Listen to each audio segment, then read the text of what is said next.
21st century Africa, a continent undergoing great change and finally seizing control of its image. But it's been a long battle. 100 years ago, photography was a colonial tool. Prince George has had a royal welcome from the great Zulu nation. The time has come for the independent African state. In the post-colonial euphoria, photographers like Malik Sidibe captured the new confidence.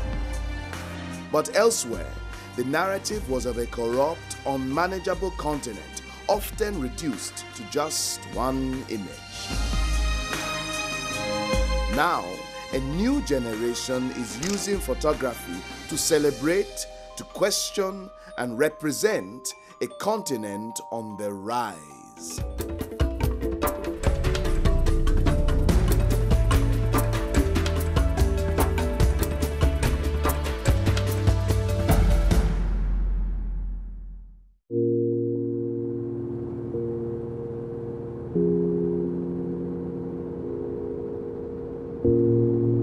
My name is George Osodi. I'm a photographer. My photography usually covers a broad range of issues, especially when it comes to my country, Nigeria. I'm from the Rich Niger Delta region, one of the most beautiful places on earth. They've got great culture, they've got great vegetation, and oil. It's black gold. I've flown over Delta for several times, but I've never seen this level of damage. It's just incredible, the level of pollution. There've always been several blames in the Delta. It's a very complicated situation. Everyone is confused. Everyone is involved. Everyone has a responsibility to play in this regard. My responsibility is what I'm doing right now. I don't have anything to offer, but as a photographer who is keeping record and documenting this process and showcasing it to everyone who cares to see.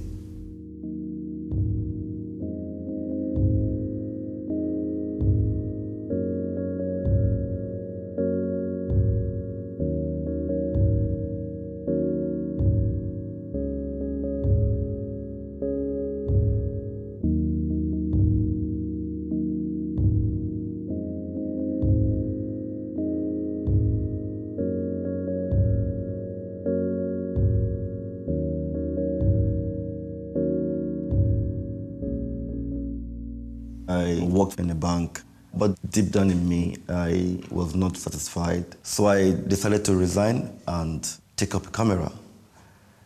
At that stage, it was like a warfare. Everyone was against me, you know, my parents, my friends.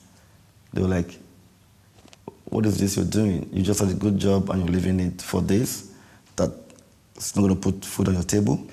I was kicked out from I was living in a two-bedroom flat as a banker then. And then I was kicked out because I couldn't pay my rent anymore. And then I moved to a single-room apartment.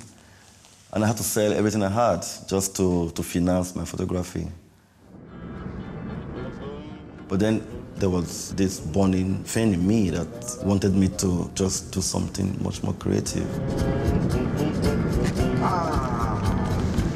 I bet let us get that. After my passo, would they help me end down with when? Because there we go here, when. Right now, my current project, it's the Nigerian Monarchs. There's been frequent clashes among different ethnic groups. I realized that a lot of people have lost trust in their identity. I felt it was important that we should see this diverse culture as a point of unity, instead of seeing it as something that should divide us as a nation.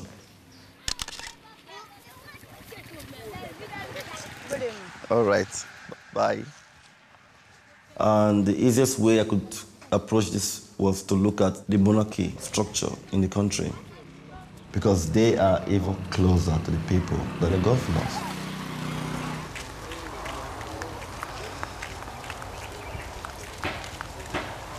Your Royal Majesty, Oloswe, Also, also talk. Arakawado. Arakawado. Miawado. Miawado. Miyewa.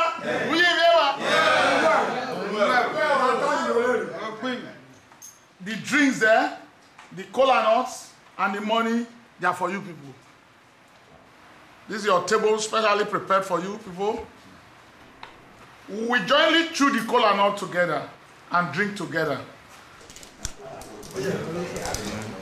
Okay. I will rule you. You want to do a little introduction?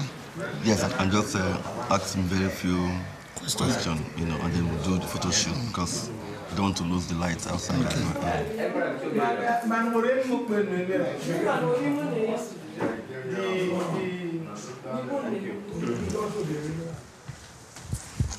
Oroswe.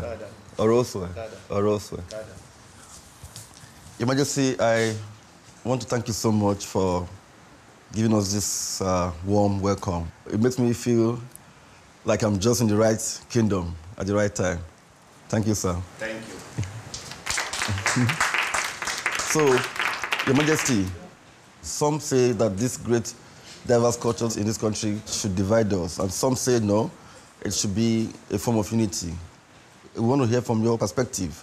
What is your thought towards this notion? Peace is essential for development. Peace is essential for any human effort to succeed. Yes, we are not having the country of our dreams. If we look at the differences and clashes that we have, and linguistically, I've been determined that we have more than 250 different ethnic groups. Now, when you add the subgroups, you'll be talking in excess of about 500. That in itself can be grounds for conflictual relationships. This is Delta State, and your kingdom happened to fall into this state. We've had issues over the past of militancy and insecurity. We just wanted an insight. We all know the reasons why the youths went into militant activities. Namely, there were exploitation of resources from this part of the country, and it's being utilized elsewhere. Those who sit by the resources are seriously disadvantaged, and in fact, it became a curse rather than a blessing. For us as monarchs, ours is complementary. We can only complement what the government of the day wants to do. We articulate what we think we need. And as they say, he who wears the shoes knows where it pinches.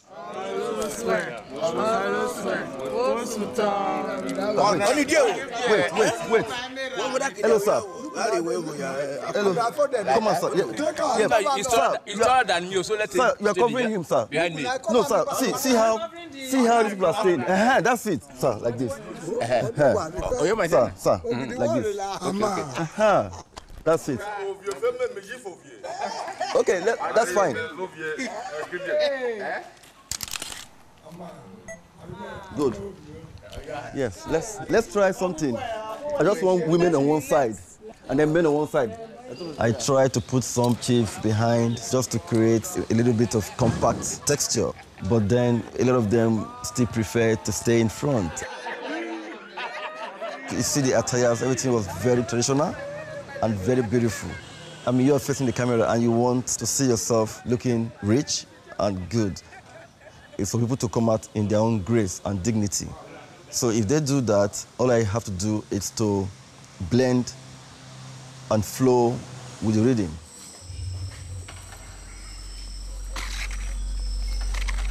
There's a lot of heritage and customs that are found in many of these kingdoms. For this project, I really wanted to portray this.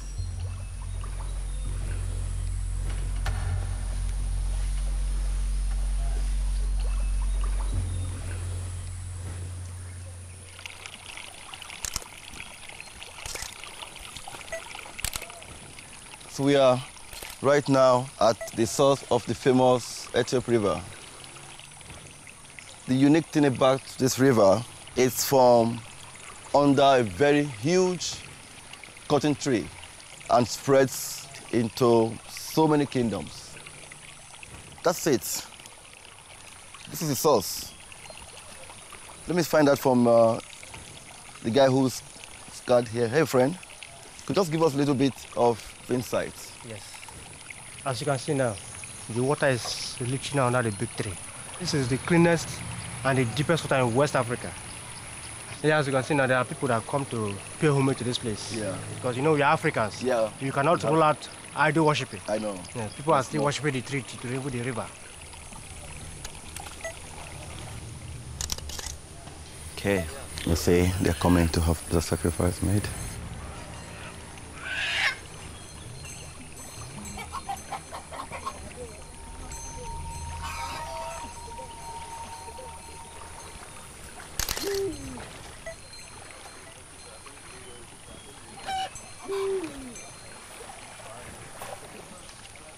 People travel from various places around the Delta region to pay homage to the river and also worship the god. There's a shrine here.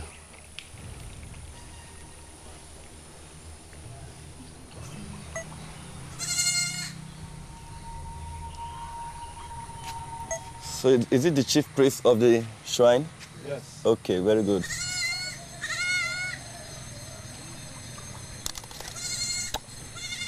That's beautiful. All right, Papa, thank you so much.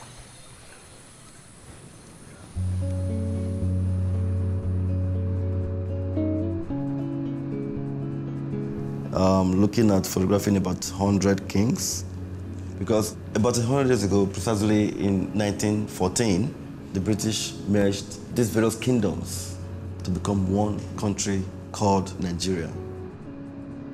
Nigeria is a country with about 160 million people.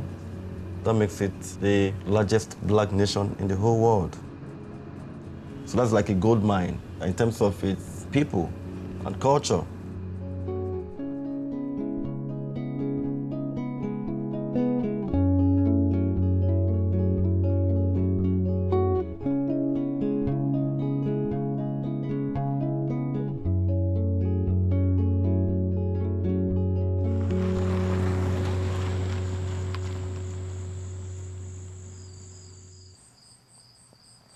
This is the Emir of Kano. Of course, it's one of the most important monarchs in the country, and it's in the northern part of the country, which is more of Islamic area. And you can see its head tied with the turban. So it's like a scarf that they wrap over their face and head in a very stylish manner. After making this portrait, the king invited us over to follow him to when he was leaving for the mosques. He was riding in this silver chrome Rolls Royce, which is very classic and very, very British. It's very common to see a lot of things that are British connected in this country. You can see that robe of the king with the picture of the British Queen Elizabeth. So that's very peculiar. Of course, we colonized by the British. And there are some pictures that were shot by the colonial masters, especially when a kingdom was captured. You could see that the king is not happy. It's sad because, yeah, it's not him really wanting to take his own picture. It's some master wanting to photograph him. There's a new power that has come to loot and take over his kingdom. Imagine what it is to depose a king. Some kings were almost worshipped. You know, they were so powerful. They were like gods.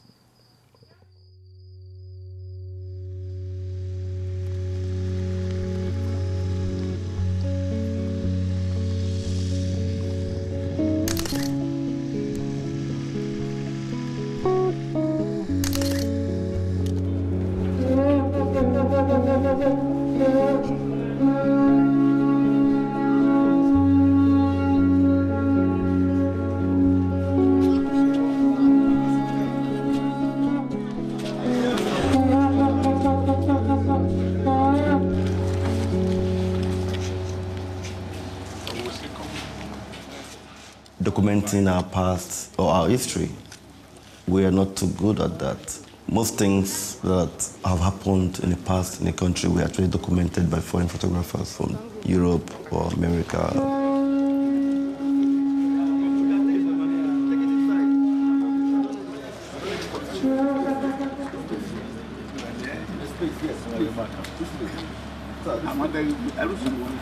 Just bring your head out. Okay.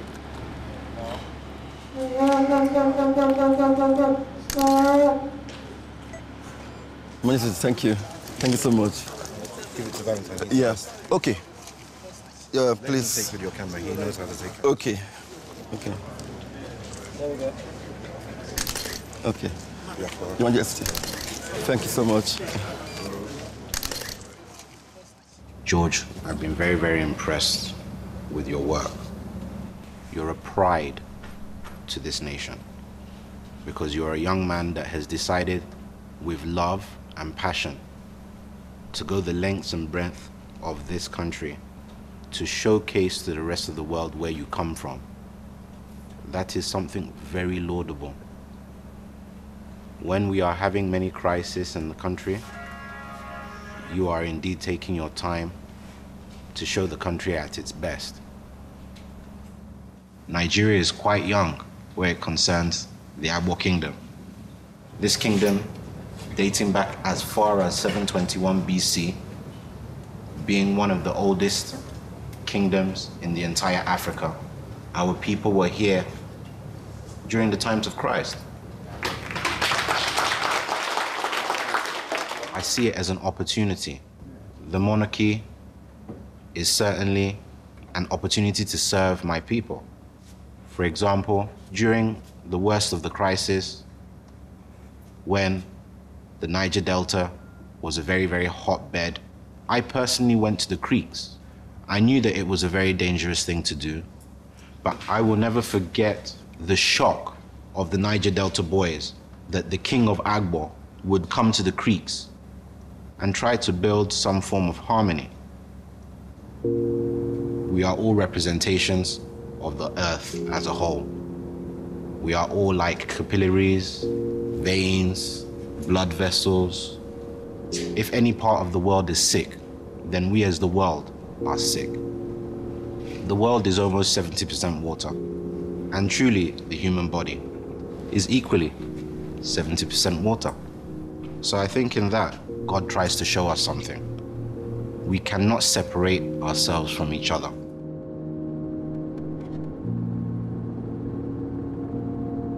The pollution in the Delta region has never been disturbing as what it is today.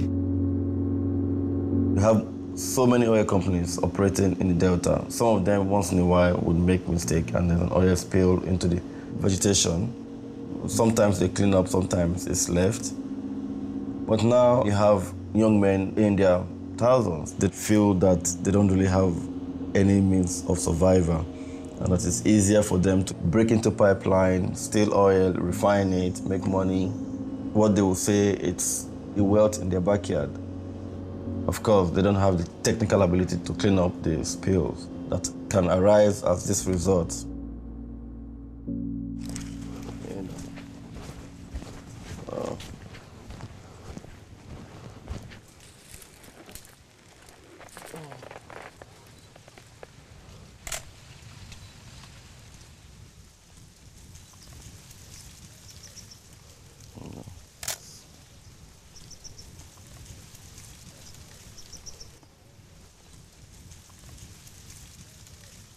I grew up in this place, but today we have all deserted the place.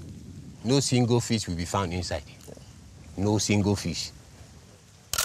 See the whole of this place. When I was a small boy and we were here, there was nothing like this. After school, we used to run to this place when the water is down like this. Yeah, in about 30 minutes, you catch a lot of fish for you and your family.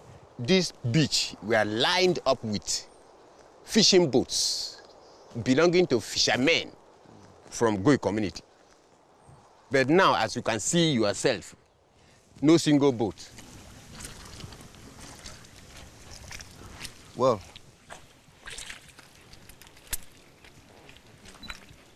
a very ugly situation look beautiful. When you see a beautiful picture, you want to know what it is, and that's a good drive to appreciate the situation better.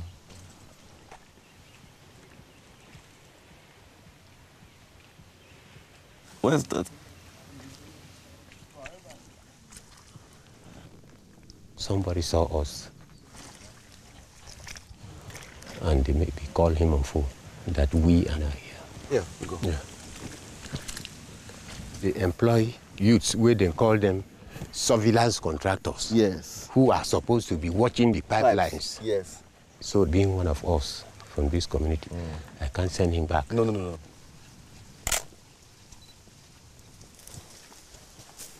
We have so much, but we just don't know how to manage this much that we have.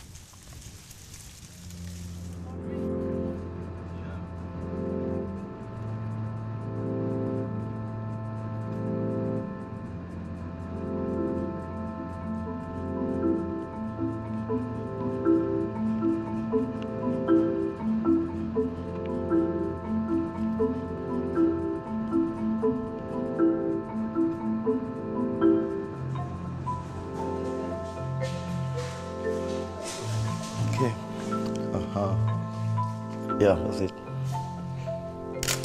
Let me just come out a little bit. So. That's it. Yeah, that's lovely. I feel it's important that I keep a photographic record. One more time, one more. Yes, that's it. Of some of these kings for posterity. My reign started on the 9th of October, 1946. I'm the longest reigning king in Africa and the second longest in the whole world. Having stayed for 66 years on the throne, it's not that easy to come across this. Traditional rulers made their own contribution to rule this nation.